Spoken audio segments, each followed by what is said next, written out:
Ms. Sakila Madam. So, dear participants, now we will move on to the keynote session by Mr. Manjunath Mysore. So, I will just give a brief introduction about his experience. So, Mr. Manjunath Mysore did his MTech from IIT Madras in applied mechanics, and then he moved on to become a design engineer at TCS and powertrain, NVH, and durability CAE again in TCS. Then he moved on to Volvo Trucks for chassis durability in Bangalore. And later on, moving abroad, he became the project engineer, automotive CAE in the Engineering Technology Associates Inc. Detroit area. And then currently he is working in Tesla as a staff engineer from 2015. I welcome you, Mr. Manjunath Mysore, and I would hand over the platform to you to deliver the keynote session. Thank you, sir.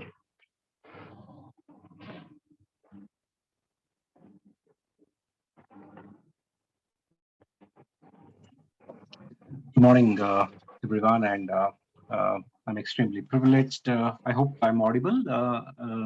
Let me know yes. if there is. Yes, you are audible. All right. Okay. Yeah, I'm extremely privileged to be part of this event, to be part of this initiative. First of all, I really thank Adarsh, Dr. Adarsh, for reaching out to me and sort of giving me a heads up about what was expected. I again reiterate that it's actually more than anything my privilege to be the keynote speaker for this event, and I have tried my best to actually put together a presentation that sort of captures the essence of this initiative, which is essentially trying to understand the emerging opportunities, the skills that the students would like to have, as they prepare themselves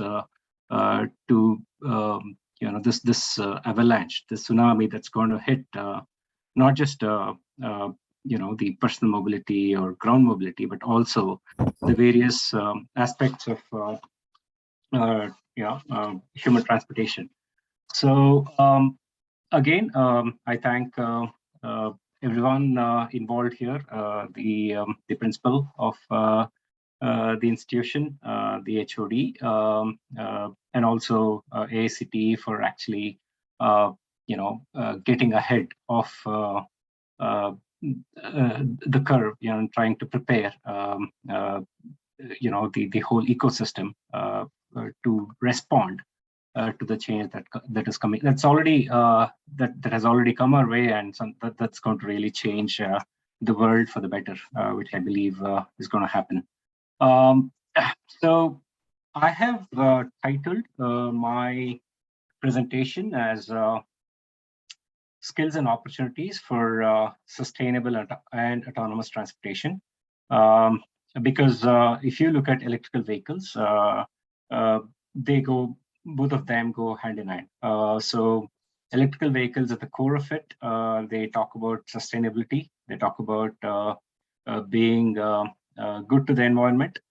They also talk about how do we actually make or enable autonomous transportation, where we're talking about a world that is actually, when the world is moving from one point to the other, you have a less probability of accidents, you have safer roads, you have greater efficiency in people's lives. So all of these are different layers or elements of what EV revolution is basically promising to the world, and a lot of that promise is being delivered at a faster clip, and it is definitely an opportunity that as a country and as a large legion of human resources that we have, we would definitely not like to miss out on. So like the IT revolution that happened during the late part of the last decade of the last millennium and the early part of this century, electrical vehicles and the allied developments is definitely going to offer a lot of opportunities for for our students. So the agenda for the day is basically I'm going to give a brief introduction about Tesla, and I'll talk about what are the current enablers and drivers for the adoption of EV in the transportation industry. So it's not necessarily personal transportation, but also in commercial transportation. And you would actually appreciate the point that the phenomenon of electrical vehicles was actually not an isolated one. It has drivers across different facets of our economy, and all of them have sort of interdependencies that is driving the adoption of EV. It's not just about of course, the goal is to actually reduce our carbon footprint as human beings. The goal is to basically make transportation more sustainable. But it's actually there's a clear business case made out by different industries which make EV extremely amenable for them. They actually EVs essentially contribute big time for the bottom line of many of the industries that we are looking at right now, like e-commerce. So EV is essentially not just driven by sustainability, but it's also driven by a business need, and that's when it can accelerate innovation. That's when it can accelerate investments. Because there's a lot of value that people see in electrical vehicles. I also briefly touch upon the challenges for electrical vehicle adoption and autonomous vehicle. Like I said, they cannot be spoken in isolation, electrical vehicles and autonomous vehicles. So of course, it's not an exhaustive list by any measure. I only speak about from the standpoint of the way I have seen as one of the participants in the industry. And of course, the list can be endless. And as it goes, a challenge can always positively be viewed as an opportunity. So whatever challenges that we call or see or perceive, they can always be an opportunity for someone else.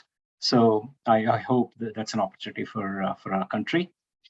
Next, I'll talk about as a typical product design organization, and more specifically the EV product design organization, which is basically engaged in design to market of these products, like Tesla is. And the reason for me to have basically come from this perspective is, when we have an understanding of how an organization is structured and various roles, it basically indicates or sort of gives a peek into what kind of skills are going to be relevant, what kind of problems that are being solved by the industry, and how do we actually convey sort of these challenges relevant. Hello. Yeah. Is there any disturbance? No. No. Okay. I'll look. Okay. So EV product design to market organization structure and roles, as I see it from my current organization, most of it can probably come across as a bit generic, but I would definitely bring out the nuance and the distinction that we have here at Tesla. I will also talk about a case study that sort of captures the journey from identifying or sort of a pain point that we had that almost threatened to sink the whole company. I must tell you that 2018 was extremely challenging for us as a company, and we would have been a company confined to the history books if there were bold decisions that were not taken. And this case study essentially captures one of the bold decisions that was taken, and which have actually that has actually paid off big time, and it's sort of redefining the way electric vehicles are designed and built. I will also talk about Tesla's first principles approach to problem solving. This topic is very sort of dear to not just me, but most of the people who are engaged in hiring talent for Tesla. And I think this is, in a way, defines the company. By which I mean that Tesla essentially entered an industry where there were a lot of well-entrenched players. There was a lot of legacy. There was a lot of precedence, and every step of the way, Tesla had to challenge the way certain things are done, the way the business of automotive is done, the way automotive products are designed and manufactured, the way you engage with the suppliers. So every step of the way, Tesla had to sort of challenge the status quo. And one of the core ideas of Tesla, which basically comes from our CEO Elon Musk's approach to life, is a first principle approach. So I'll basically talk about it in one of the slides, and I hope that is a very powerful message that could be carried forward to the students that you engage with every day. I'll also talk about future frontiers. What are the future opportunities? And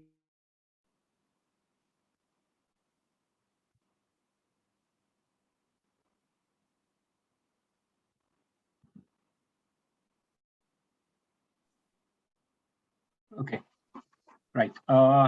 So these future opportunities are not something that's on the horizon like 10 years down the lane. These are opportunities that are available, that are there for us to look into right now. So though future could be a bit of a misnomer, these are some challenges that we are trying to solve, as the industry is being taken forward.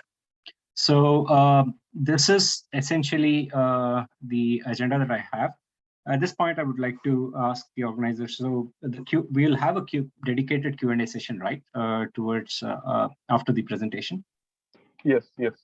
So I think we can probably hold off any questions or clarifications that you might need after I'm done with the presentation.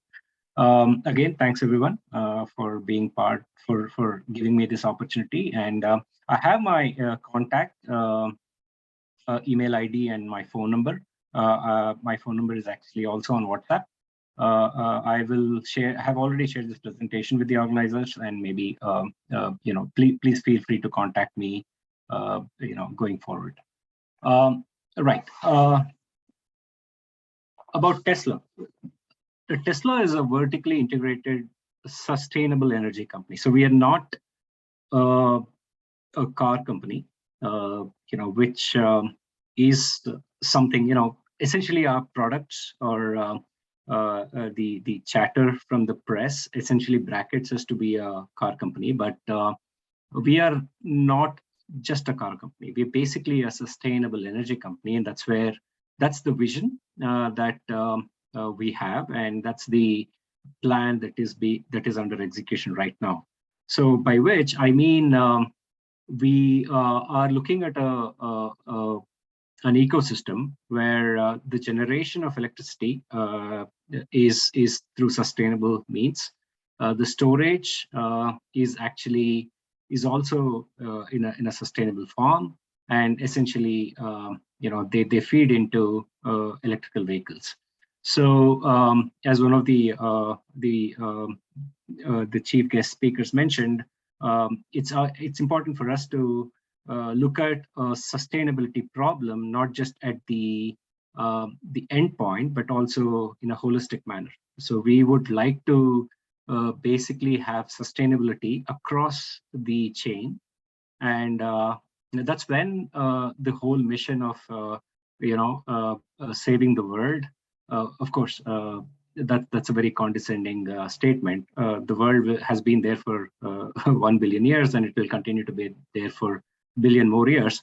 It's actually saving, we have to save ourselves. So if we have to save ourselves, then we have to look at the problem of sustainability, holistically. Our market cap is currently $750 billion US dollars. And, when I actually was in India in 2019, I was actually making a presentation. I actually developed this presentation from what I had presented at my engineering college. And at that time, I had mentioned it to be $60 billion. So in 2 years, we have actually grown 12x folds. So that's the kind of development, that's the kind of growth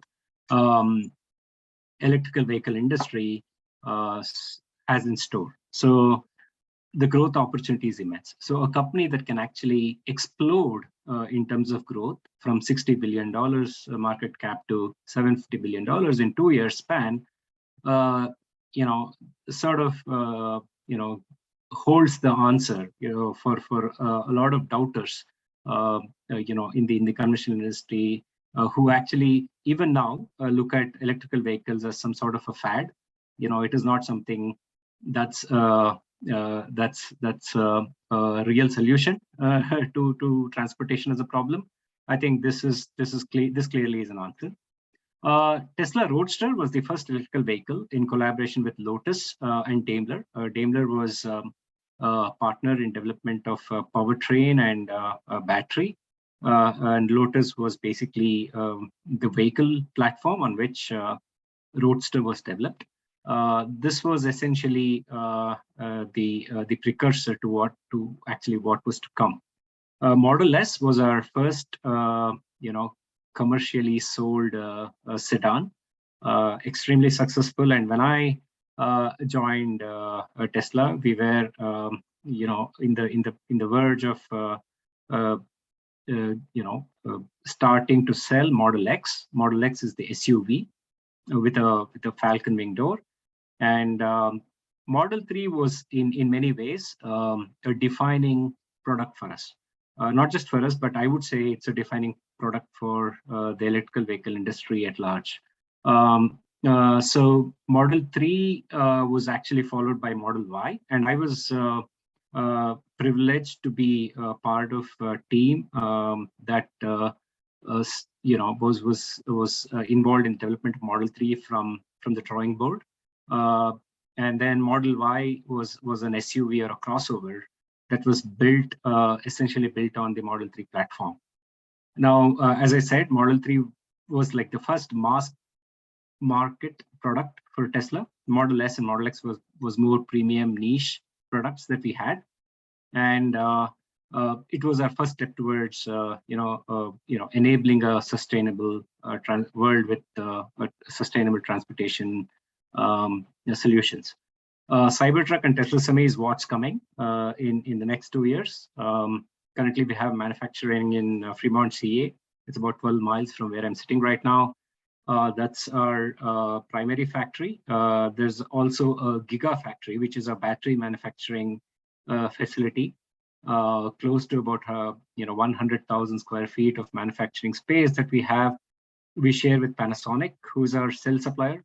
That's in Reno, Nevada. And also coming up is our, it's currently, as you can see, Fremont is our vehicle manufacturing facility. Reno, Nevada is a battery manufacturing facility. Going forward, we will have, manufacturing facilities that will integrate both. We'll have both vehicle and batteries manufactured in the same facility. And one such facility is coming up in Austin, Texas, and the other one is actually going to come up in Berlin, Germany, which is going to be our hub for development and distribution of Tesla electric vehicles in Europe. We are actually on track to deliver 1 million Teslas in 2021. Just to give you an idea, in 2015 Christmas, the end of the year, we struggled to get to 100,000 vehicles. In fact, we didn't actually make 100. We're not really able to deliver 100,000 vehicles in 2015, and to actually, in 6 years from then on, if we are looking at delivering 1 million vehicles in 2021, that's I would say phenomenal growth. And it's not just about Tesla; it's about the appetite that the market has for electrical vehicles. And as long as you have a compelling product, the market will act. So the Tesla actually publishes something called as an impact report, which basically captures what this 1 million Tesla means to environment, what this 1 million Teslas would mean to the world. So I can forward, it's actually in public domain, the impact report, and you can kind of read it up to sort of understand what electrical vehicles can actually mean to us primarily. So these are some of the products that we currently have. This is the Roadster, which was basically built on a Lotus vehicle platform with a powertrain and battery, a solution from Daimler. This is the Model S sedan.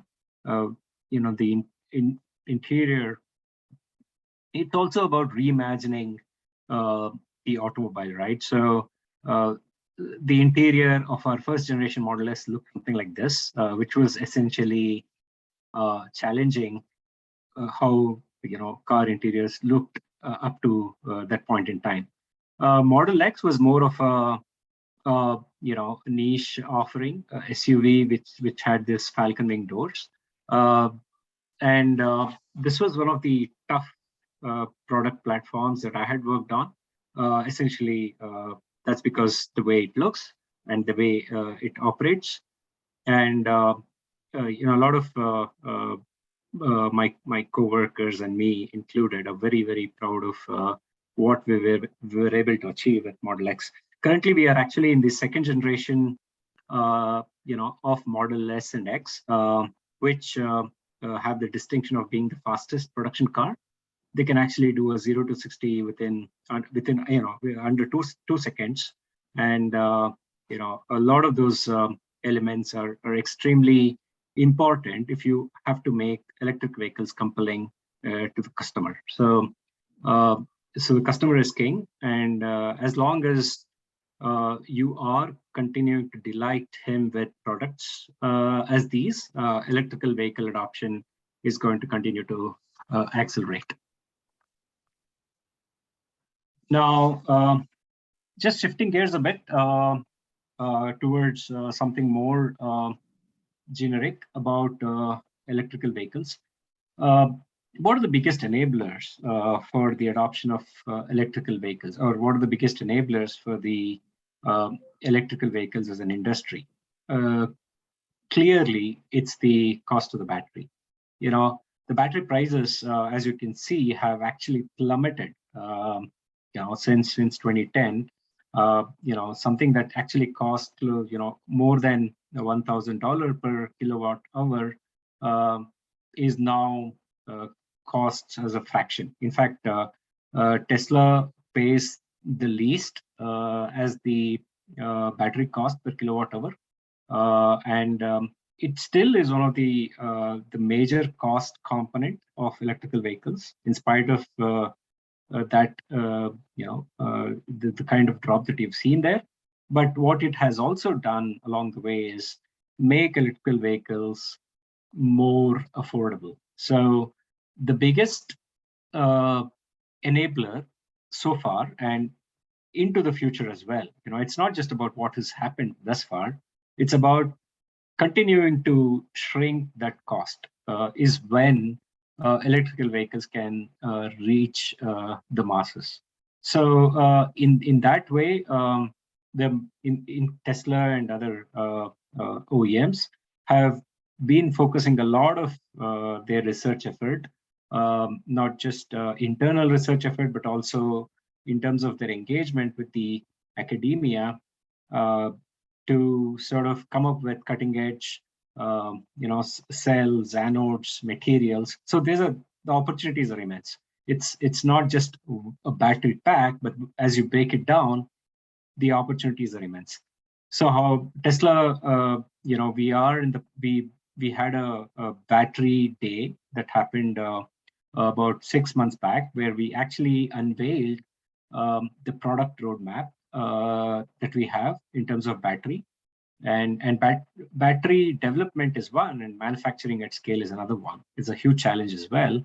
And Tesla 4680 is the form factor battery, tabless battery that is going to define our future. There is a huge investment we as a company have in it, and it's so far been extremely promising.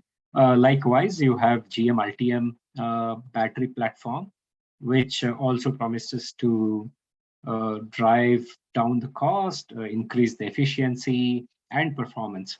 So I've just mentioned two of them, but there are also battery manufacturers like ATAL in China, also Panasonic in Japan. All of these, core battery manufacturers are investing heavily in cell chemistry, anode, cathode materials to respond to the demand that's coming our way. As I initially mentioned, electrical vehicles cannot be spoken in isolation. They have to always be spoken with the context of autonomous vehicles. So there is a need for autonomy for personal and commercial transportation. In terms of commercial transportation, recently, post the pandemic, pandemic itself posed a lot of supply chain challenges to the manufacturers, to the retailers. It's also the shortage of commercial vehicle drivers or pilots in the US that actually drew up the costs of products, and also the delivery, the logistics are continuing to get affected. Some of the big, logistic brands like UPS or FedEx, they are continuing to see disruption in their operations because they simply don't have enough people to drive these trucks and deliver the goods to for their customers for their end consumers. So there is a heavy need for autonomy, especially in the developed economies, and in terms of the amenability of transportation solutions, electrical vehicles are most amenable to making it autonomous, compared to the ICE vehicles. So in the way you can actually control, implement control systems, in the way you can actually use a combination of software and hardware and electronic driven, solutions, we can actually make autonomy possible. And electrical vehicles, I should probably emphasize this point. Why is electrical vehicle such a hot topic is because they are the most suited for autonomy. So that's why. And it's not just personal autonomy. It's not just about me driving my son to the school. It's also about Amazon want to deliver its packages, in delivery time frame that's less than 1 day, right? So it's a huge enabler for a lot of industries, and that's why electrical vehicles are suddenly, not just suddenly, over the past 5 years, have found a lot of traction. Emergence of e-commerce giants, I should probably, dwell a bit on this one. With the emergence of Amazon and other e-commerce players, there has been a fundamental change in the way goods are transported, especially here in the US. Prior to emergence of these e-commerce giants, especially if you look at Walmart and the way they distributed their goods across the country, coast to coast, sort of travel of these commercial carriers or vehicles from New York to California, which is from the East Coast to the West Coast, and vice versa, was very common. You had trucks traveling over 2 days, 2.5 days, trying to move these goods. With the emergence of these e-commerce giants, the coast-to-coast transport of goods is almost eliminated. They work slightly differently. They have these distribution centers that are actually located within 300-mile radius of each other, and there is essentially no need for the trucks to actually move from coast to coast, which is about 2,500 miles. So the range expectation suddenly dropped from 2,500 miles to 300 miles, which means commercial transportation is suddenly a problem that can be solved through electrical vehicles, because electrical vehicles, at least now, have a limitation in terms of range. So 300 is a sort of an inflection point in terms of range that people are looking at. If your vehicle can actually do 300 miles in one charge, that's when the adoption is going to accelerate. That's the sort of expectation, and that's true with commercial transportation as well, because there is absolutely no need for these retail giants to move goods beyond that. So and also what can really happen is you have a pure electrical semi-truck that can actually transport goods, and then while the goods are being unloaded and offloaded and reloaded again with something else, in that interim, if you're able to provide a charging solution, for it to haul another 300 miles, for haulage applications especially, electrical vehicles are, hold the solution. And imagine the kind of cost saving electrification can bring to commercial vehicles. And actually, it's a hugely compelling value that most of these retailers are going after through electrical vehicles. Next is the biggest enabler is continued integration of hardware and software. I have a sentence that sort of encapsulates that later on, and why this integration of hardware and software is very important. For transportation solutions like a car or a truck. But it's the essence here is a truck or a car is not a mechanical system. Of course, it's stopped or ceased being an mechanical system, pure mechanical system, decades ago. But if you look at the cars that are being manufactured currently, there is an immense content of hardware, electronics, hardware, and software that's in there. So as we see more innovation in those spaces, these are the related industries that I was talking about. One of the industries is retail, which is basically driving the demand for electrical vehicles.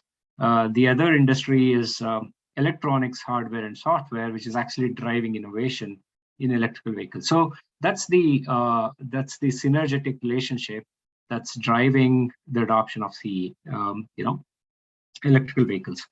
Next would be data management fueled by hardware and cloud technology innovations. I haven't put in a lot of information about it, but we can definitely speak about it. We can exchange more information about it, about how big data management, processing, data crunching is actually driving electrical vehicle adoption, more so autonomous electrical vehicle adoption. How is it taking off in a big way? Okay, so I spoke about the road thus far, what has really enabled the adoption, and what are the different, forcing functions, if you can call it so, that is driving the production adoption of EV. But the challenges obviously are enormous ahead of us. As in terms of battery, it's not just electrical vehicles. Electrical vehicle industry is actually fighting for its share of battery with consumer electronics as well. And as we saw with during the pandemic, there was simply an explosion of demand for consumer electronics, and that sort of led to a shortage of chip production. And chip production is not something that can be the capacity can be built overnight. It's a very sophisticated, complex product to not just design but also manufacture. So it's not just that. So and battery is also very important element in consumer electronics of as we experience that every day, using our phones, using our tabs. So electrical vehicle industry is not just jostling for battery capacity. It's going to get even difficult going forward. So as you can see, in 2019, we had a battery. Tesla is a vertically integrated company with its own battery pack manufacturing, and our production was 0.1 terawatt hours in 2019. And just to give you an idea, if you're talking about 100% electrification of personal and commercial transportation, we need 100x capacity of that production going forward. So it's a huge bottleneck as we see it, and that's where innovation has to come in. That's where breakthrough innovation has to come in. And also, if you are talking about replacement of current energy sources into renewable energy sources, that production capacity just multiplies to 16 times that. So it's mind-boggling to think that we will need the battery production of about 1,600 times that is being produced right now, if we are to accelerate the production and adoption of EV. Also, the bigger picture is adoption of sustainable, renewable energy sources or methods for the energy needs of the world. So that's a huge challenge.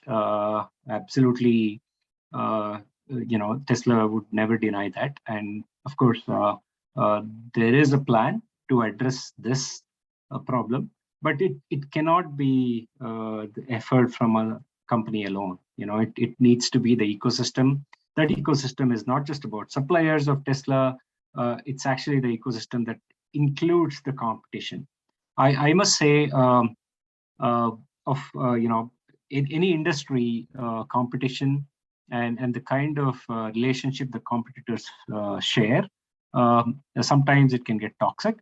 But Tesla has always been very open to the competition. We believe that only when the entire automotive industry starts producing electrical vehicles at scale can the transformation happen. That's when the mission of Tesla to produce a sustainable transportation solution would become a reality. It cannot be the effort of one company alone. So battery production is one specific challenge, which is something that cannot be solved by a company alone. But of course, we have in terms of business opportunity, that's huge for us, and we have resources invested to break through with innovation here.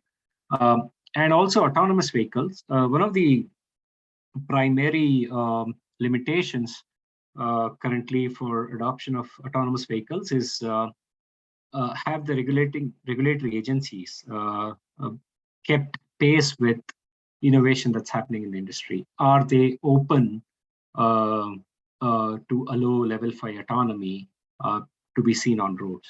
So it's actually a joint effort. It's actually going to be a mutual effort where the car manufacturers travel half the way, and the regulators have to actually also, travel half the way to meet somewhere halfway to make it happen, to make this future of autonomous vehicles traversing our roads a reality. I think it's definitely happening. There's a lot of high-level autonomy that I experience with my own vehicle currently, and it's going to get better. And to think of it, electrical vehicles are not products that are frozen in time. For example, if you buy a vehicle out of out of the showroom, the capabilities that the vehicle has essentially it is frozen at that point in time. You don't necessarily, the only option that you will have from there is to sort of upgrade your vehicle into something more something that's more modern, something that's in terms of model year, something that's more sophisticated at that point in time. For example, if you bought a vehicle in 2018 and suddenly currently the OEM is selling another vehicle with an increased capability, with increased number of safety features, customer user features, you will, the only option you have is to sort of change your vehicle, trade in your vehicle and get the new one. But Tesla vehicles that per se have a lot of capability that can be delivered over the air. Like your mobile device, a lot of features can be delivered over the air. For example, in 2016 was when we actually delivered our advanced ADAS system, which is a driver assistance system called Autopilot, and it was just a software update that the customers got. And one fine morning, out of their garage, the car could drive itself. That's the transformation that the industry is looking at right now. This would probably be unimaginable, the even early part of this decade. Even 2011 and 2012, it would have been unimaginable that you didn't have the need to drive your vehicle to the nearest service station to enable a certain feature. It was delivered to you over the air. So that's the difference, and that's the way the industry is actually moving towards. And specifically to the point that vehicles continue to improve in terms of their capability. How was that made possible? Essentially, that was possible because it's the change in perspective, right? A car was no longer viewed as a car. It was actually viewed as a mobile device than a car. That's the fundamental change that happened. With the way the cars were designed, built by companies out of Silicon Valley. Silicon Valley is this group of cities, and it's the valley in California where most of the software companies are headquartered, like Google, Apple, and Facebook. And essentially, this region is known for the innovation that it has delivered to the world. And Tesla is a company that was found in Palo Alto as well. So it's the way people at Tesla, the early product development teams at Tesla, saw car. How did they perceive car? It was no more a car that has these mechanical systems that could take you from A to B. it was an extension of your mobile device. And moment you perceive car as that, the possibilities are immense. The possibilities are infinite. So adding to that, there's also a fundamental change that was happening in terms of the content, electronic content that was used in vehicles. So with, early part of the century, we had about 10 to 20% electronics in the vehicle. Now it's about 50% of our, vehicles are electronics.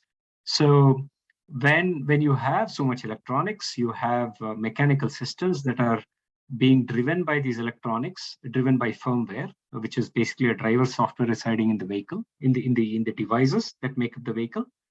And that's when this huge enablement came about. That's when this huge revolution came about.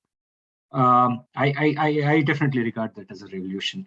If your car can drive itself overnight without having to go to the service station to switch on that feature, that's a huge enabler.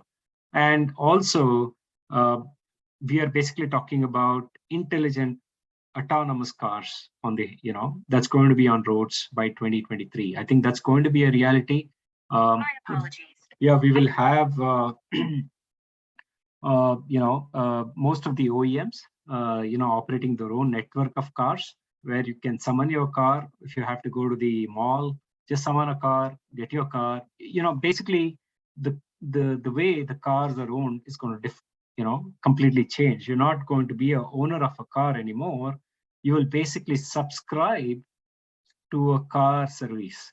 So I probably will get if I'm subscribed to a Tesla network, I can get a Model X if I have to go to the mall, and on my way back, come in a Model S, because that's the autonomous vehicle that's available to me at that point. I'm totally driverless, totally autonomous.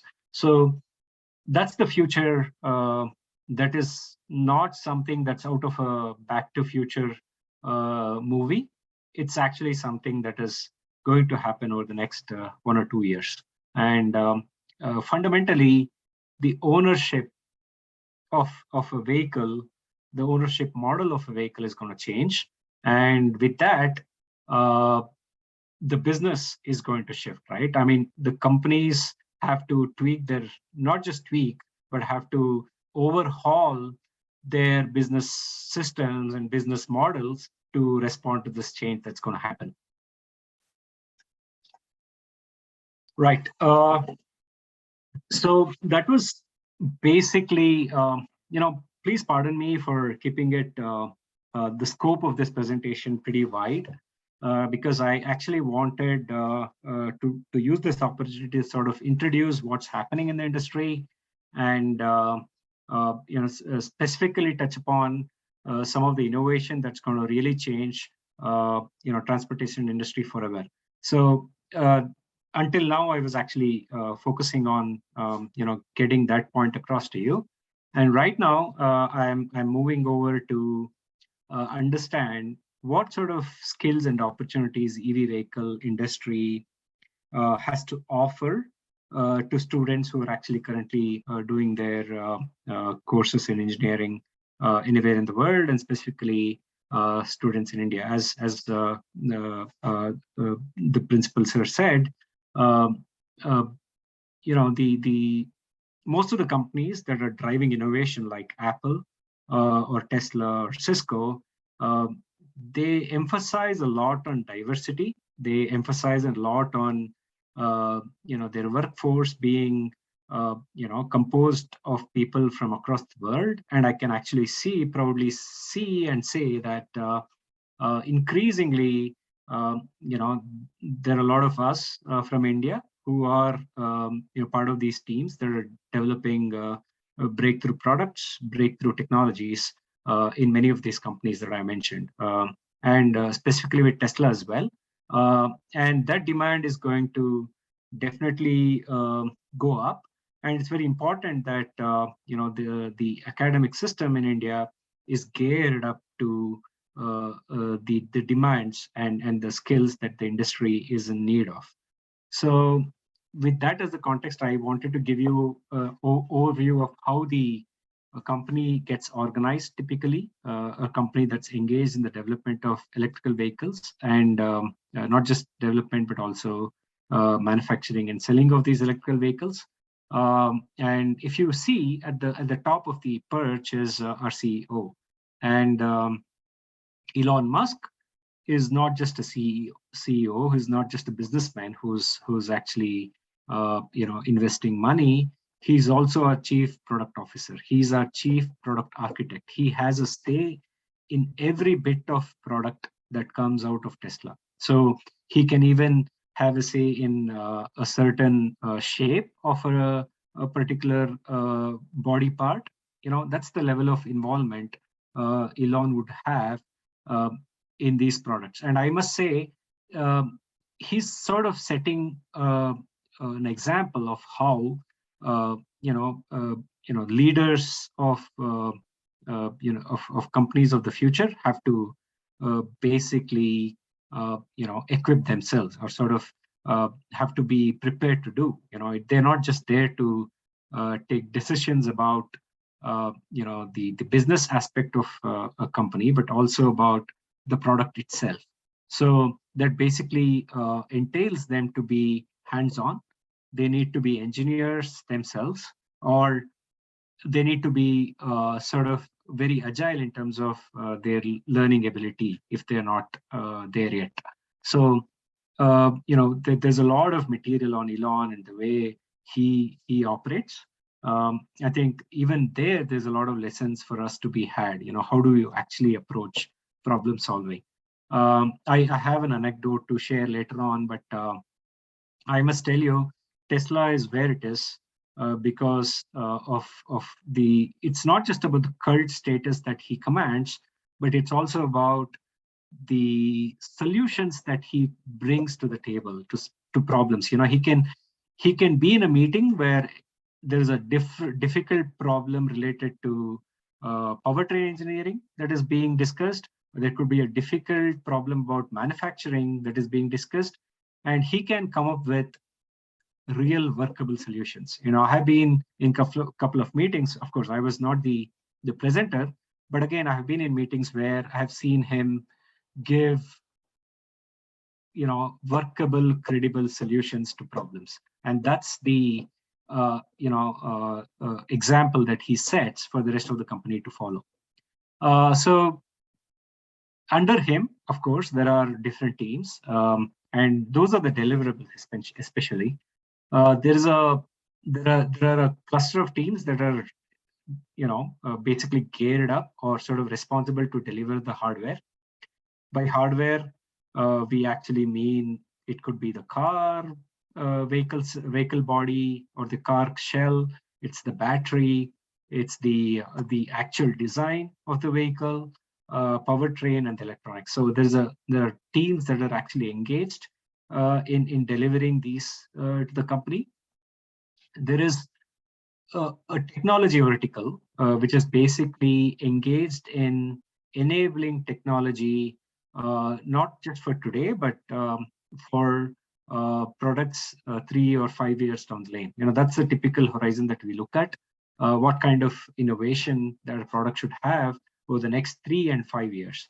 So technology teams are basically engaged in enabling all this. It could be autonomy and artificial intelligence. It could be innovation in selling.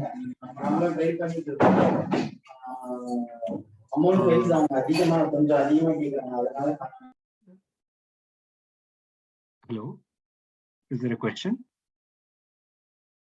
No, sir. Sorry for the disturbance. Please continue, sir. Okay. So yeah, these are the pitfalls of doing a remote online presentation. Yes, Yeah, I'm sorry for that disruption. So as we move on, there are these teams that are engaged in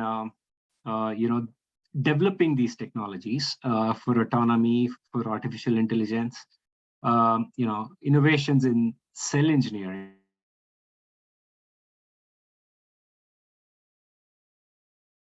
And then innovation in infotainment and driver user experience. These are extremely sophisticated teams. They need skills that can encompass different disciplines of engineering, not just computer science or electronics. They need material engineers, they need manufacturing engineers, they need industrial engineers who can look at making operations more efficient. So innovation can come from any discipline of engineering. And if you are good at what you do and what you know, you can find a place in one of these teams, the technology teams. And this typically is led by our CTO. On your left, this organization is usually led by our vice president or a senior vice president. So this is usually led by the CTO. This is led by our vice president. And then we also have the business teams. By business teams is, automotive products. A car is an extremely complex, cross-functional, a system that's made up of thousands of parts, and clearly one company doesn't necessarily have the expertise to do all of it by itself. So you need to have relationships with your suppliers. You need to have suppliers who share your vision of that future. You need to have suppliers who are willing to invest with you as well, and also who are willing to take that risk. It's not like a Midas touch that Elon or Tesla has, that whatever we do, sells. It's an extremely challenging market. There can be, points where we're not able to crack the code of selling.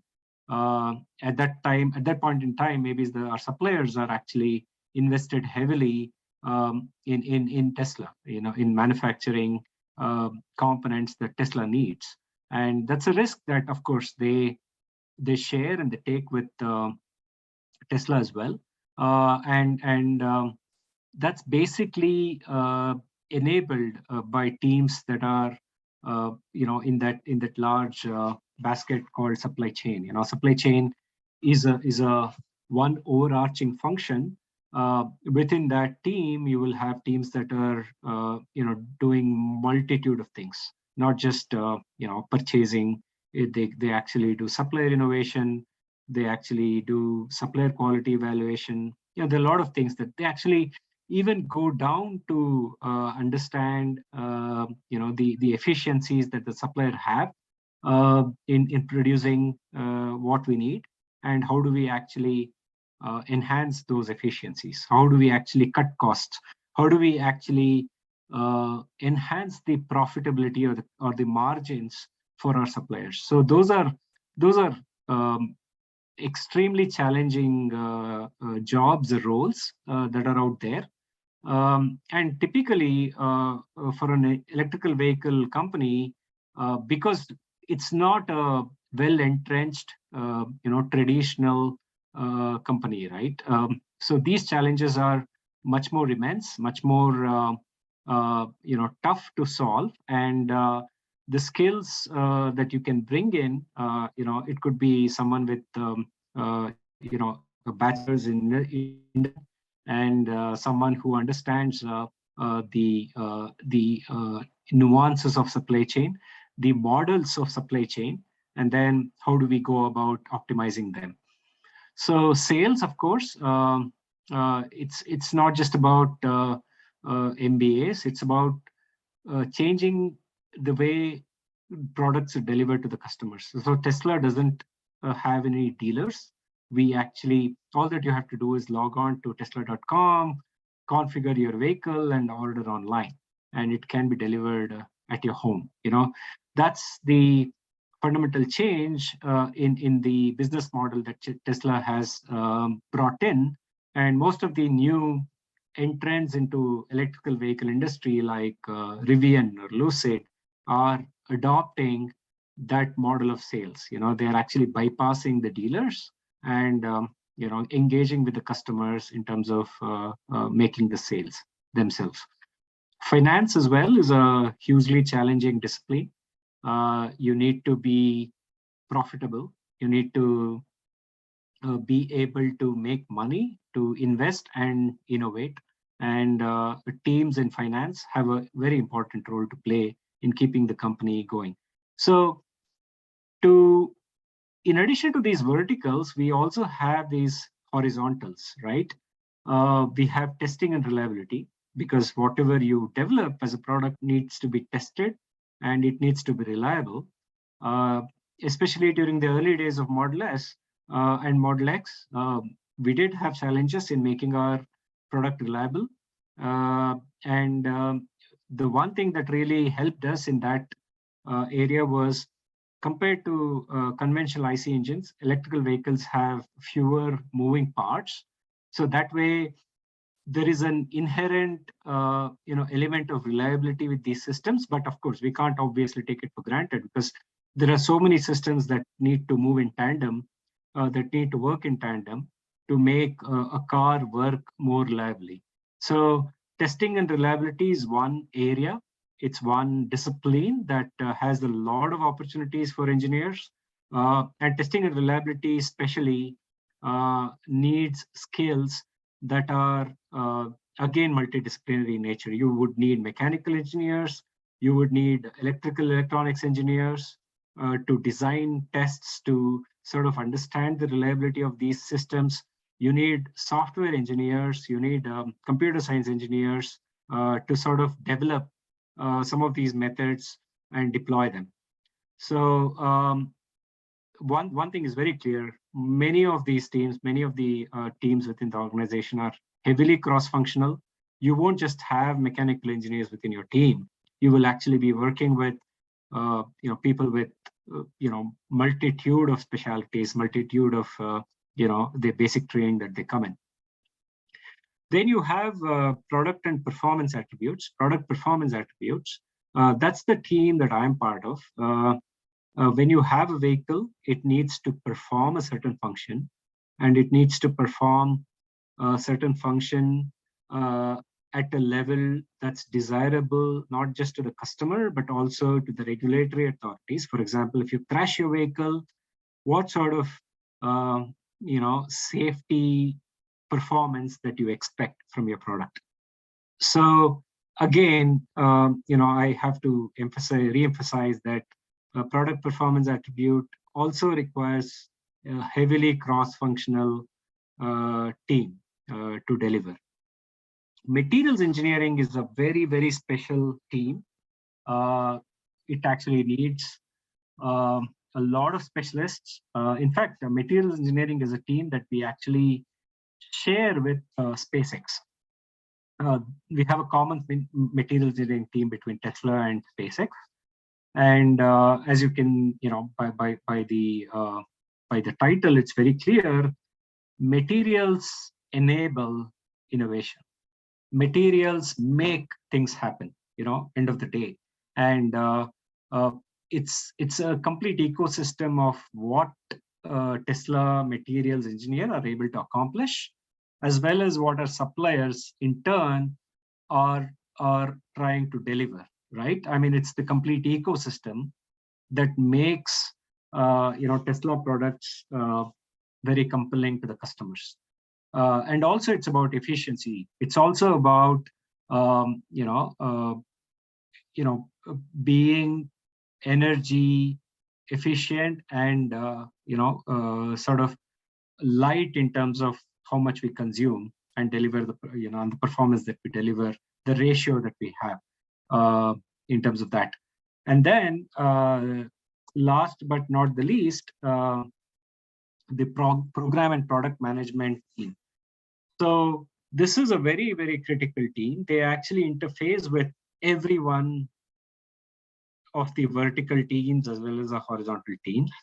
They actually deliver programs for the CEO.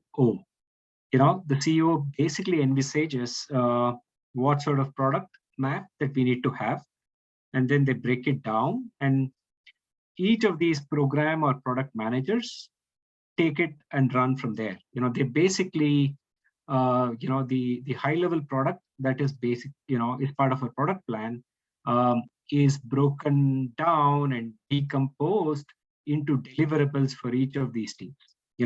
For example, if we are to deliver a cyber truck or a semi truck, what is the deliverable that vehicle engineering is going to have? What is the deliverable that design engineering or battery powertrain, or what is the sort of deliverable that sales or supply chain organization should come in with? So this program or product management team interfaces with people from across the organization, and they have the responsibility to deliver products that are high on quality, that are low on cost, and that are right on time, right? Unless you are able to deliver the product within the time frame that the market has the demand for, there's no point in developing any of these. There's no point in developing the hardware. There is no point in developing the technology that sort of interfaces with the hardware, and there's absolutely no point at all in this whole organization. So this is a very critical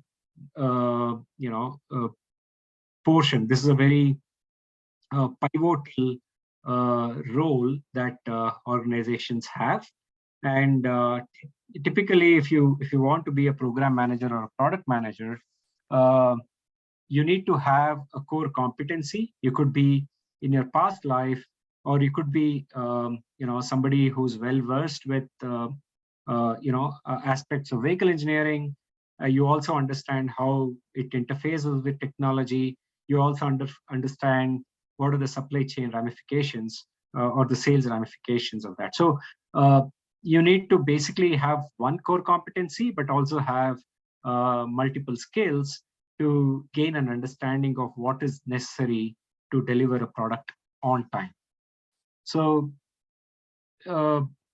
this is basically how the organization is set up to deliver, to succeed.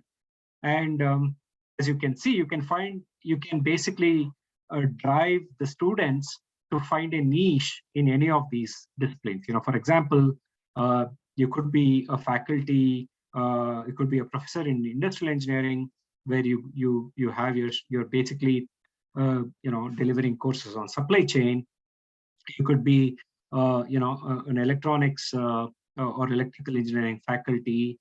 So there are opportunities across the organization for the students to come in and contribute. So it's not just, let's say, core electronics, but also it could be about developing test methods for battery. It could be about developing test methods for how does an electronic system behave on a vehicle platform. So that's about how you will basically perceive or envision a typical product development organization, very specifically an electrical vehicle organization, and what are the different skills or roles that you can actually find for the students to develop and come in. Specifically, if I were to talk about hardware engineering, I would say hardware engineering is a melting pot of various disciplines. You will have students. The design team is basically engaged in industrial design of our vehicles. They basically look at attributes like human factors, ergonomics, sustainability, and things like that. Of course, mechanical engineering is a very core component of the design or hardware design. You also have electrical and electronics for sure, because I mentioned to you that more and more the electronics content in your vehicle is gone up, and there is also power electronics, which is like a discipline of electrical engineering, where there is a lot of innovation happening right now, and where there's opportunity for the students to develop their skills and contribute. Computer science is also a very overarching skill set, where you basically are implementing some of the needs of hardware design. So it's a very important area. It's a very important skill set, and most of the time you will see that especially in my team, I see, I work mostly with mechanical engineers in my team, but all of them are extremely good at some of the coding and aspects of computer science. We set up our own compute clusters on Linux. We write our own scripts to do some of the automation stuff. So it's not the forte of computer scientists anymore. You actually have to be quite multi-functional or multifaceted to deliver some of the expectations or some of the job responsibilities you will have. I also have identified, or have actually mentioned, that increased need for multidisciplinary skills is very important. At the same time, you just don't need somebody who can do many things, but you also need a lot of specialists to solve very specific problems that we are facing in the industry. So you may have a degree in mechanical engineering, but you may actually specialize in design of electronics packaging, because they pose a huge challenge in terms of how do we make them work with the thermal management. How do we make them work to operate in a vibratory environment? So these are things that will need the skills of a mechanical engineer when you're actually designing an electronics package. So like a chip. So there is need for multidisciplinary skills as also somebody who's a core specialist. You'll need electrical engineering with software skills. For example, you have to develop, the companies are developing their own battery management software, and for which you need to understand the fundamentals of electrical engineering to combine with the software skills that are needed to deploy these solutions. And then you have, as I said, computer science engineers are there who are working closely with electrical engineers to develop battery management systems. So hardware engineering as a discipline is extremely diverse. At the same time, there is space for everyone to come in and contribute. It's not just one discipline. There is tons of opportunities for mechanical engineers, for electrical engineers, which at some point in time, when I was in India, a lot of people, out of their pre-university would actually choose,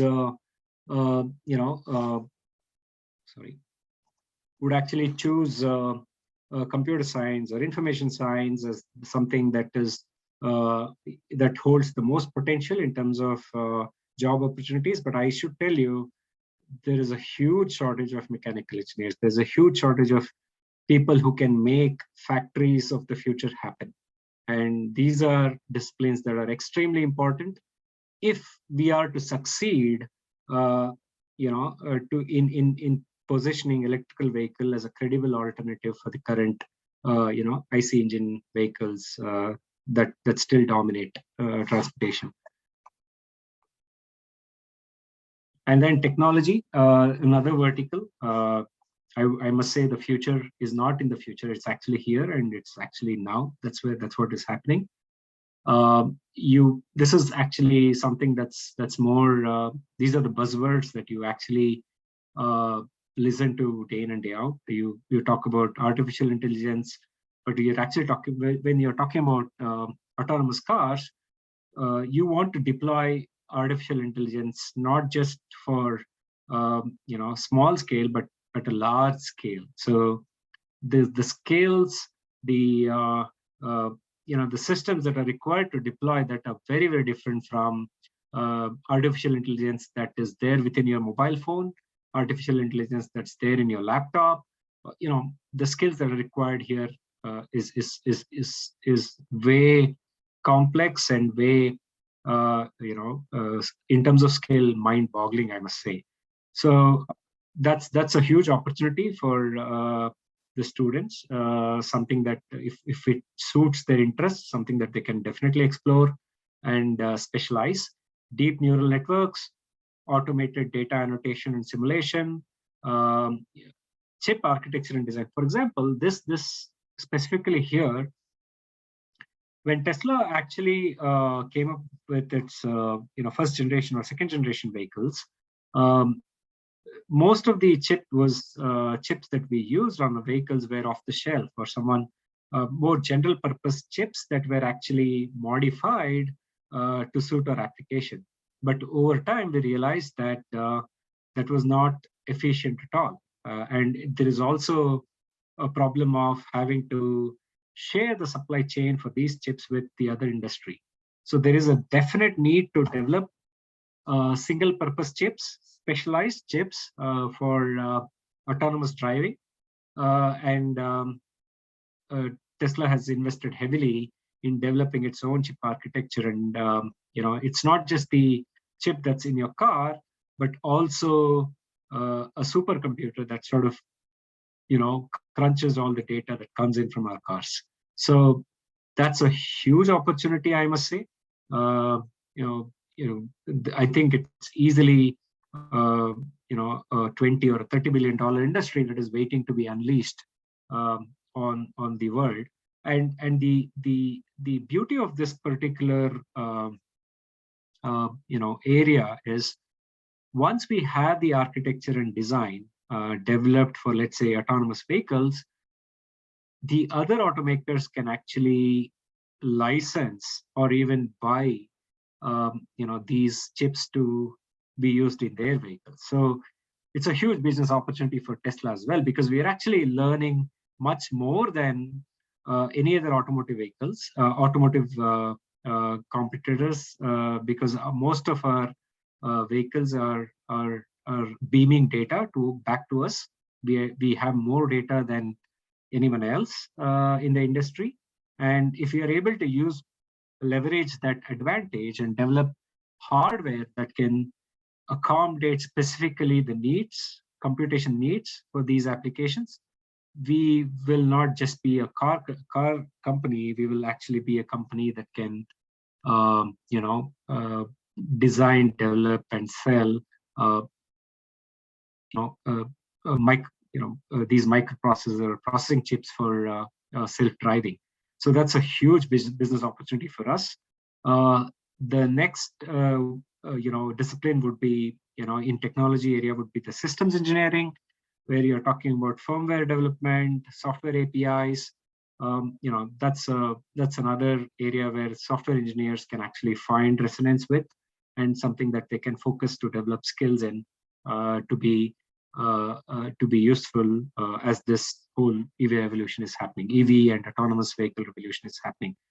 In addition to that, there is also IT infrastructure. We need to deliver autonomy, not just at scale, but also safely to our customers. And what kind of infrastructure we have to develop to deliver such a solution to our customers is very important.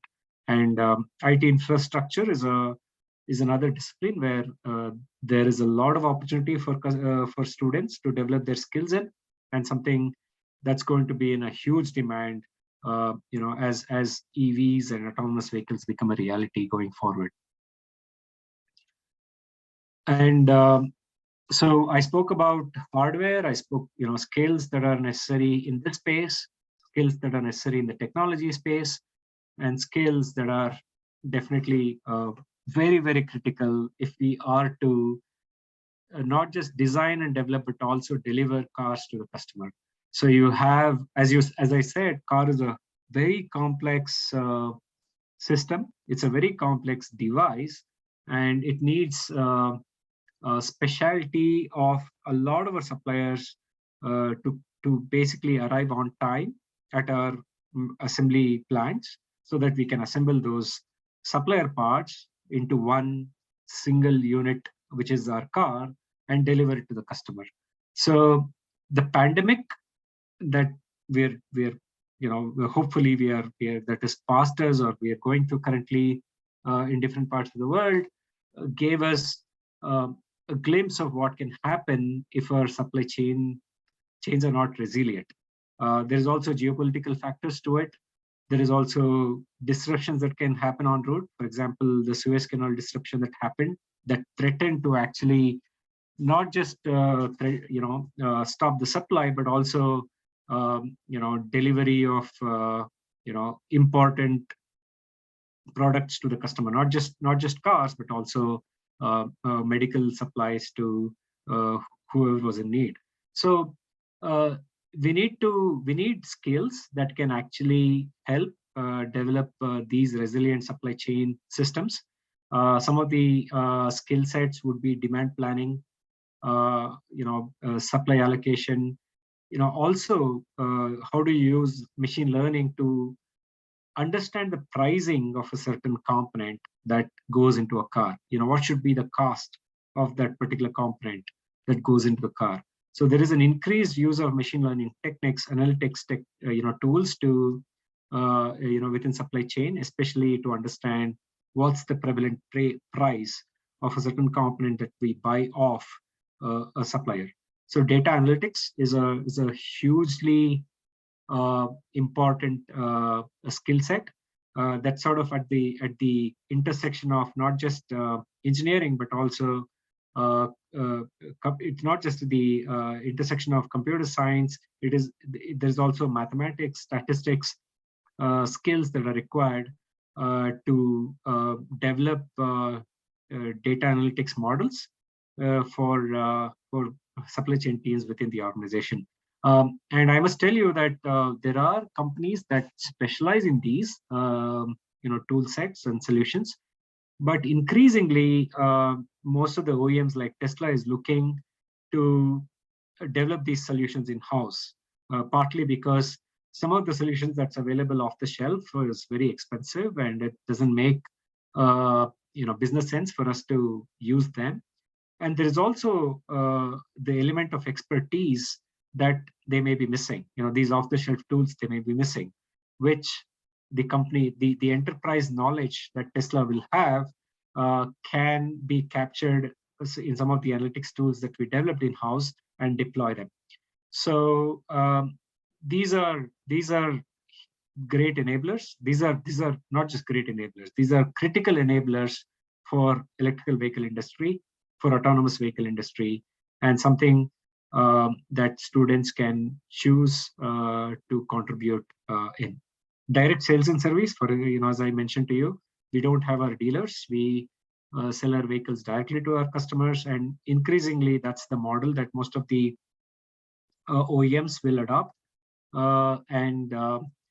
There is a need for developing framework that will enable the direct sales and service of these products.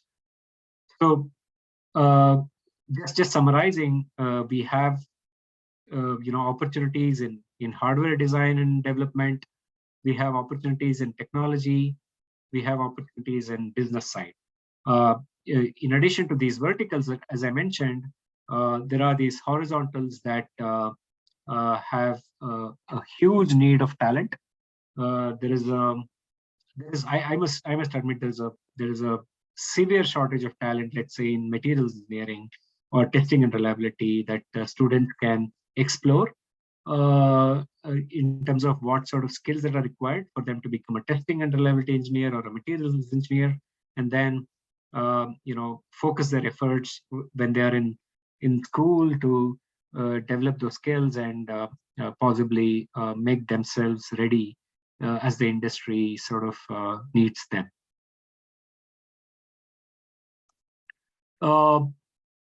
Just to give you a glimpse of the team that I'm part of, we are basically the hardware development team, which is basically involved in development of body, chassis, powertrain, battery, interiors, exteriors. So these are the performance attributes that I'm talking about: crash occupant safety, durability and strength, NVH, thermal, dimensional engineering, multiphysics. And there's also, when you talk about body, you need to design. the body, as well as make sure that the body is designed for crash occupant safety, the body is designed for durability and strength. So the bottommost line here basically captures the functional skills that are required to deliver some of these hardware systems that eventually roll up to become a car. So when I was talking about hardware engineering, you can be a body engineer or an electronics engineer who works on body controls, or a industrial engineer who's engaged in ensuring the supply chain for all the body components is in place. So that's the level of mapping that your skill can have, and that's the implication eventually when you come into an organization. You may be like a chassis engineer who is in vehicle integration, contributing to the development of this vehicle.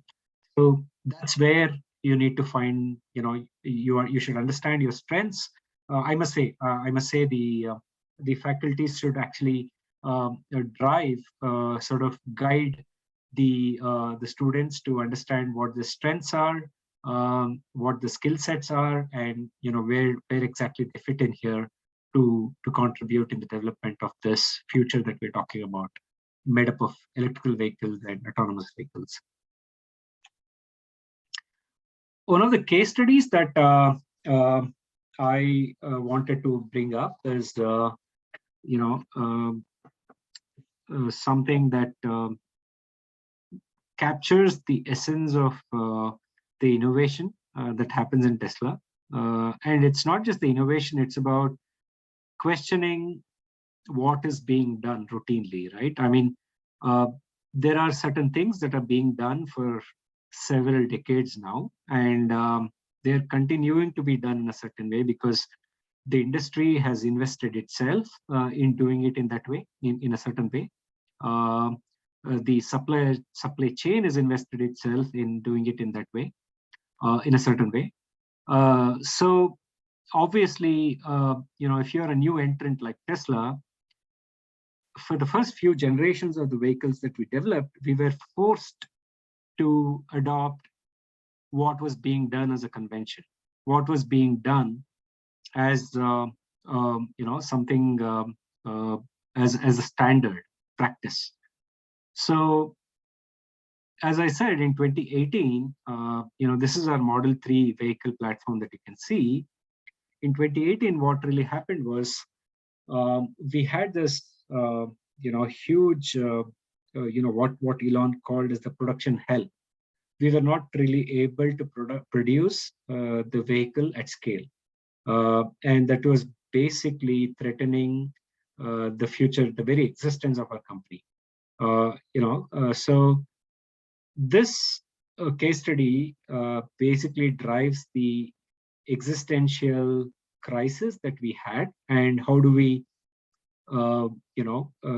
use our technical, know-how or expertise or wherewithal to solve a problem, so that we don't necessarily get into this problem again. The problem here was, as you can see, this is the rear underbody of the vehicle, and that basically has so that basically has a lot of parts. The part count essentially was about the 70 or 80 parts that made up the rear underbody. And the joining process, essentially they're joined by a series of spot welds and seam welds and adhesion that was extremely complicated and costly, and hence it was impeding our throughput in manufacturing. Our target was to produce 5,000 Model 3s, per week, and we were hardly able to do about 20 to 30 in a week. That was the level of the magnitude of problem that we were facing as a company. Now, there was no point when we were actually, this is with respect to Model 3, and Model Y was the next generation car, which was basically an SUV, a crossover that was being built on Model 3 platform. And we simply did not not just have the luxury to repeat the problems that we had here. So we had to basically question the way this was being designed. And the anecdotal story here is Elon was actually in his office, and he had a scaled model of a Model X on his table. These are these toy cars that that basically gets produced when a vehicle is released in the US, where it's essentially for the kids to play with. And those scaled models are actually cast. They're basically cast as one single piece, or maybe two pieces that come together. So when he was actually in his office, firefighting the issue that we were having at that point in time, it suddenly occurred to him that why can't we actually cast the actual vehicle? Forget casting a scaled vehicle, but actually the actual car that people drive on the road. Why cannot we cast it? And he immediately summoned our materials vice president, Charlie, and he gave them a target to make it happen. That's how it works here. So you just have to make it happen. So the materials team went about exploring the challenges to make it happen. Obviously, if you are to do a single piece cast of such a massive structure, you first of all need to have a large press, and there are a lot of challenges to cast such a big component, a big massive structure as well.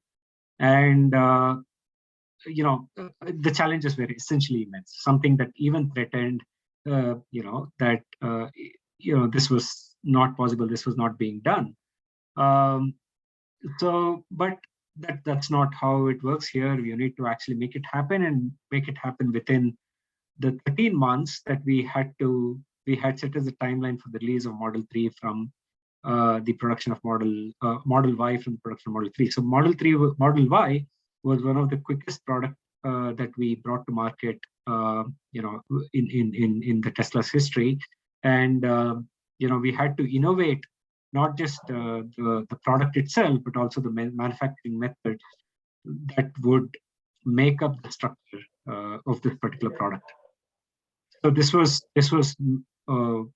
made possible. We were able to combine about 70 pieces of different components into 2 pieces of metal. And eventually, right now, the Model Ys that are being produced, it's not even 2 pieces. It's actually we expanded the scope further. We took up the challenge further down to make it 1 piece. So we have 1 single piece casting that makes the underbody. Of course, it's not all a success story. One of the challenges that we had at that point in time is, what if the structure were to get into a low speed impact, rare impact, rare accident, rare ending accident that typically vehicles repeatedly undergo. If that were to happen on a single piece structure like this, the implication that you may have to total the entire vehicle, and the cost of insurance for the vehicle was going to go up. So, but that's where the vision of the leader would come into play. So Elon was basically viewing it from perspective of, our vehicles are much more intelligent compared to the other vehicles on the road in terms of collision avoidance, because we have greater autonomy. We have a vision-based system that can actually sense collision even before it can happen, and try its best to avoid it. So the probability of a Tesla getting into a rear-ended accident was much lower than a regular vehicle. So that sort of gives you the cost benefit idea of the cost benefit of using a single piece casting. Even if there were to have some vehicles that will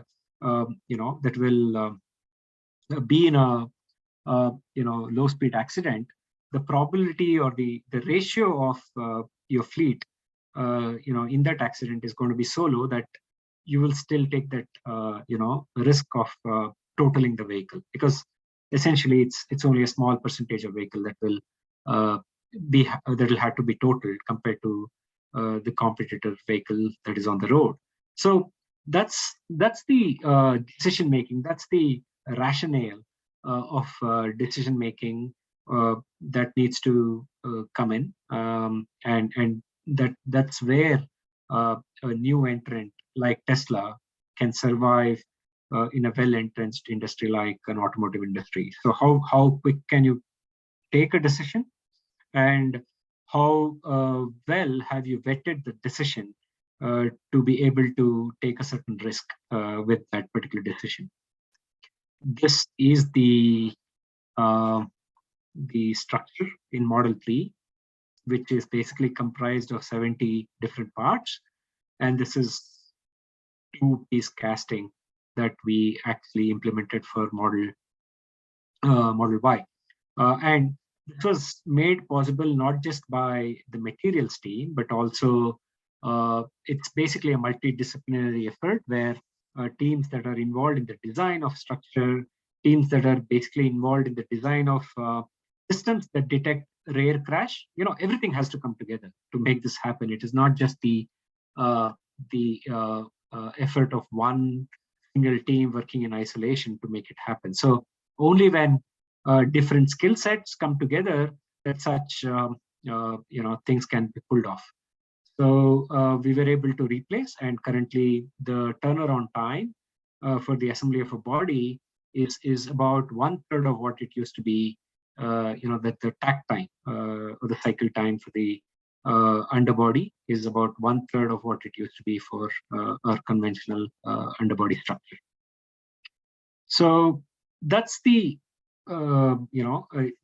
reason why I put this case study here is to emphasize the skills that are needed to basically question a status quo or something that is being done as a convention in an industry.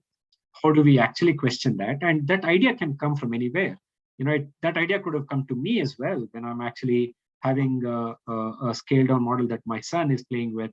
I could just take it to Elon and tell him, this is the idea that I have. Why can't we, work towards it? And the beauty of a company like Tesla or in general companies that are engaged in electrical vehicle is they give you, as long as you have, you have absolutely vetted your idea with extreme diligence, of what goes behind it in terms of technical skills, the challenges.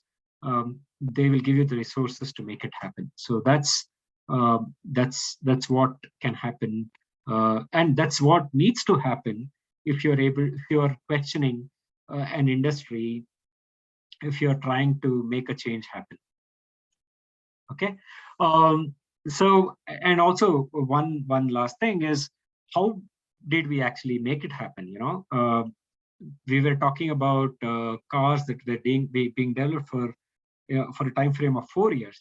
Typical OEM would actually take 3 to 4 years to develop a car from drawing board to market, and in 5 years or in 5 years that I've been here, we have actually delivered close to 6 programs. That is almost a program in less than a year. So how is it being made to happen? Is increased use of numerical methods, increased use of software and technology to design, develop, and deliver those products. Not just design, develop, but also manufacture them as well. So conventional product design lifecycle would have a physical prototype, you do test, you break, you go back, fix. But in here, it gets replaced by simulation completely, and then the redesign and development is driven by CAE. And finally, you of course do a round of testing, physical testing at a very late stage in your product cycle. You know very well that changing anything at that point in time is very expensive. But at the same time, you have so much confidence, you have so much robustness built into your methods to be very confident of that particular product being right the first time. So it's being enabled by a lot of technology, a lot of software tools, and there is a lot of opportunity for students to develop their skills in the space and be prepared to get into the industry. On the agenda, I mentioned the first principles engineering approach that Tesla has, and this is basically one of the foundations on which the success or the scaling up of course, it's so far been a successful company, but there is a lot more challenges that we need to be successful at in execution, in delivery. But at the same time, what has really driven the culture of innovation at Tesla is the first principles engineering.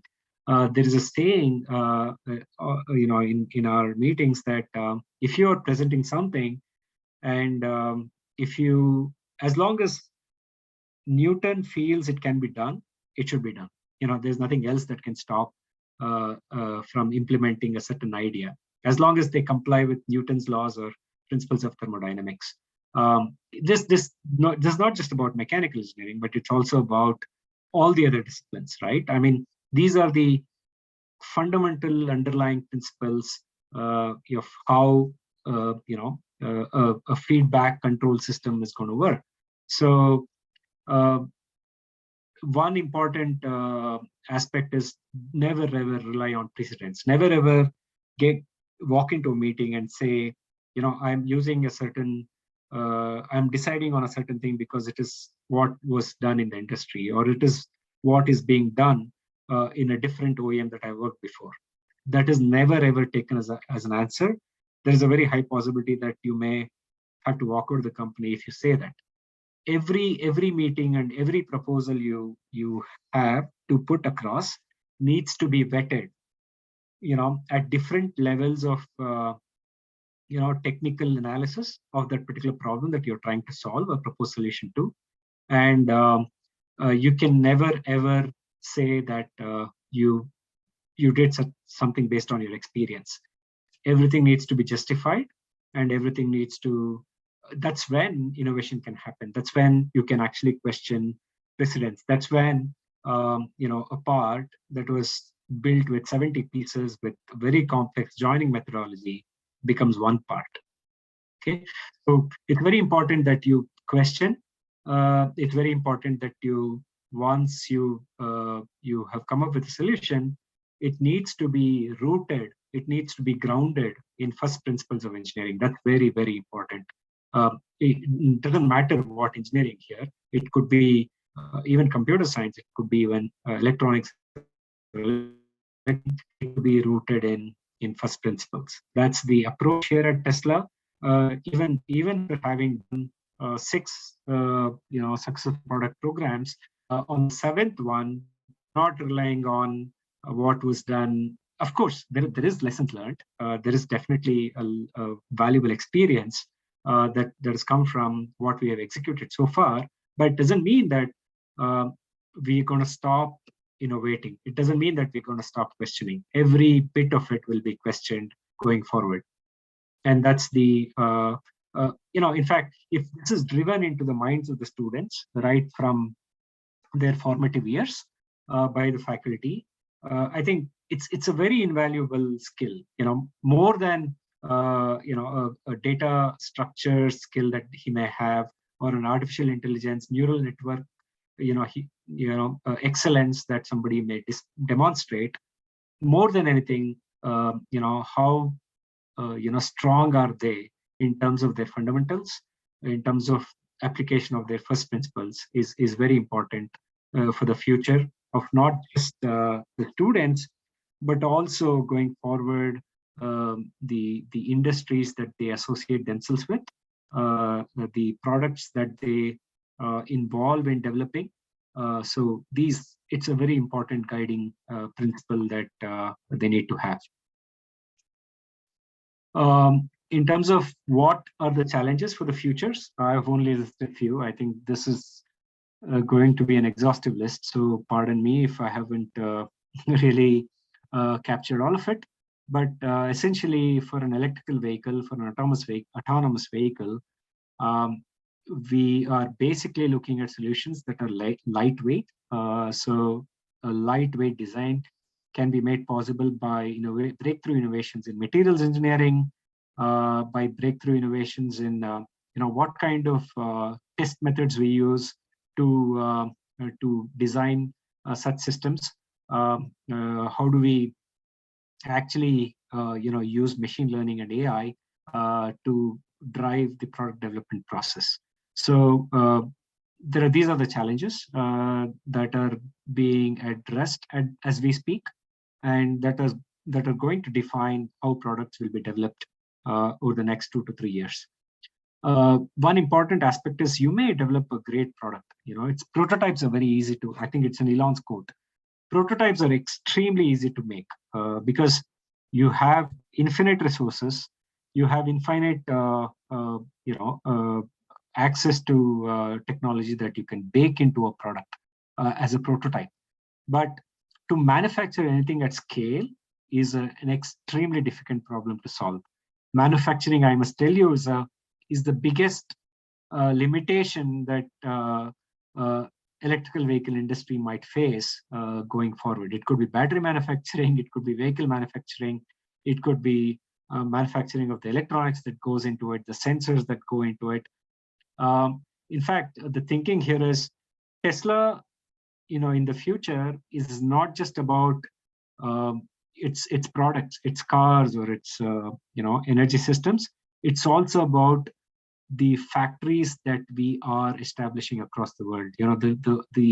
The manufacturing facility that's coming up in Texas, Austin, Texas, or in Berlin, they're going to be the factories of the future. They're the products themselves that would deliver value, not just to Tesla, but to the industry.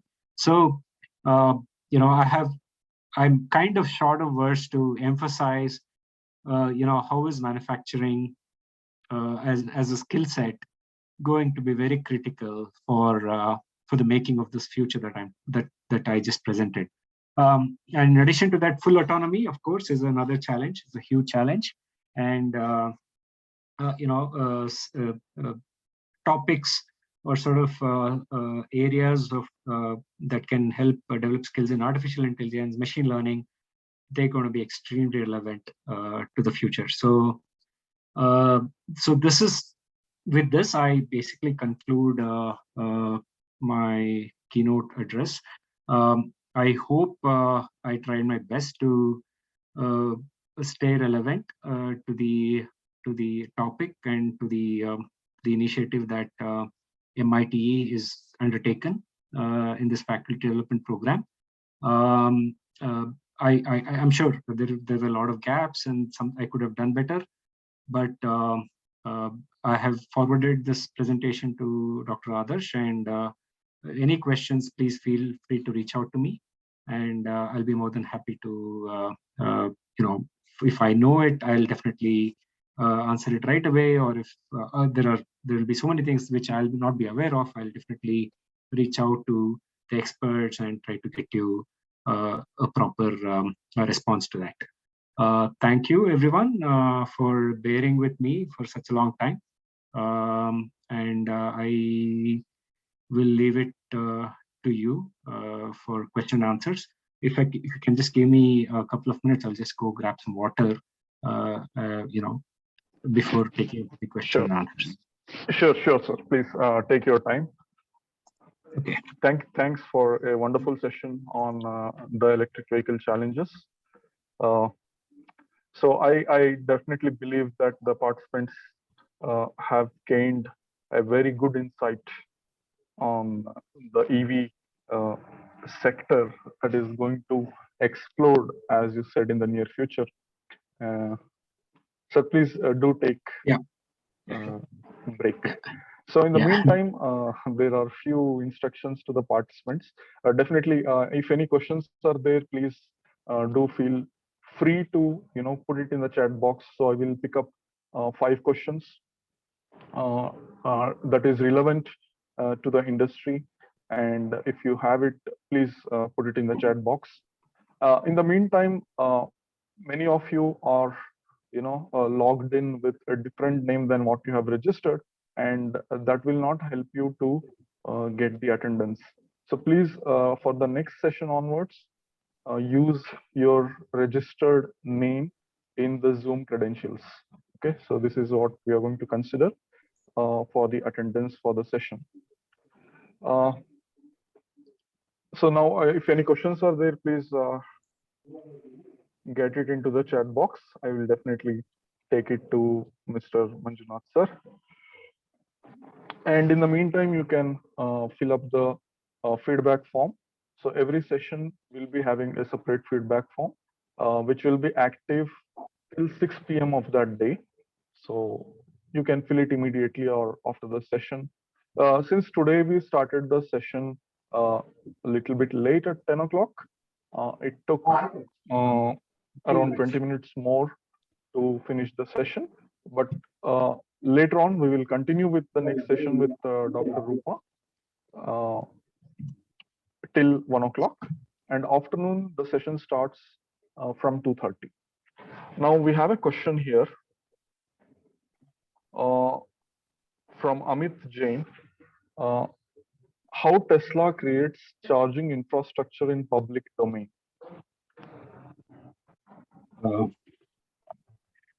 Right. Yeah, that's a very important piece of the puzzle when we are actually trying to electrify, transportation fleets. Currently, we have two, broad categories of charging. You have something called as and in fact, the three categories of charging. The one is the home charging system that people will have, including someone who drives a electrical vehicle. So we can set it up at home itself, and typically, you get a charging rate of about 20 miles per hour on a 220 volt outlet. So that's the home charging. Secondly, we do have destination charging. If you're actually traveling and you are staying overnight at a hotel, most of the hotels have the same wall chargers that we install at home as well. And lastly, we have something called as Superchargers, which are like the fast charging network of Tesla. They're very similar to your gas stations or the petrol bunks, where you stop in the middle of a highway and charge your car, and typically they charge quite quickly. You get about 60% of charge done within 20 minutes. So the typical range for the cars that we drive is about 350 miles, which is about in excess of 500 kilometers. So you get a charge of 300 kilometers in a single charge, time of 20 minutes. So that's another model of or way of charging or avenue of charging that we have from Tesla.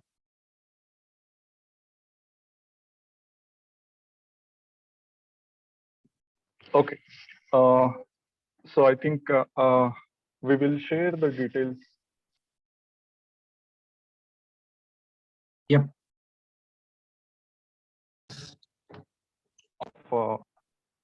And his email address with all the participants.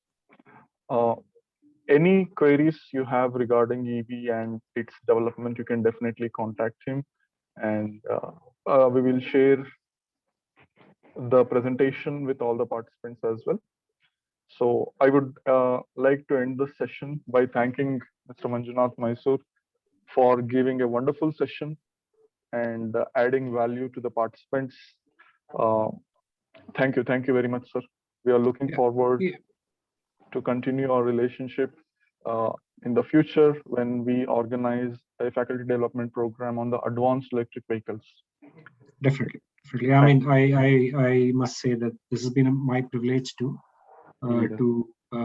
present whatever little I knew about it, and then definitely I look forward to interacting with any one of you, and also sort of learn from you as well. Thank you very much. Yeah, thank you, sir. Thank you. Thank you.